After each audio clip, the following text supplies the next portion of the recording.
Welcome! In front of me I have Acme ACT304 smartband, and I'm gonna show you how to measure the heart rate on this device.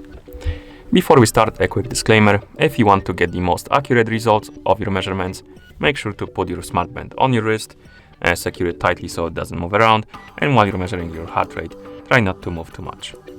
I'm just gonna put my finger on the sensor right here, but because of that, my results might be not too accurate. Okay.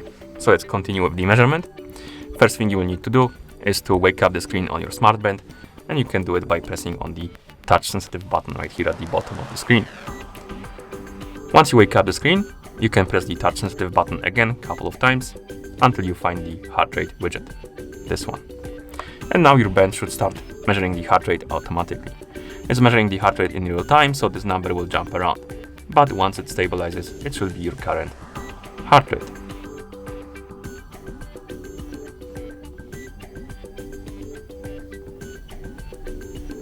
And once you're done measuring the heart rate, you can press the touch sensitive button a couple of times to go back to watch face. Or you can just put the band away and it's gonna go back to watch face automatically. Okay, and that's how you measure the heart rate on this device. Thank you for watching. If you found this video helpful, please consider subscribing to our channel and leaving the like on the video.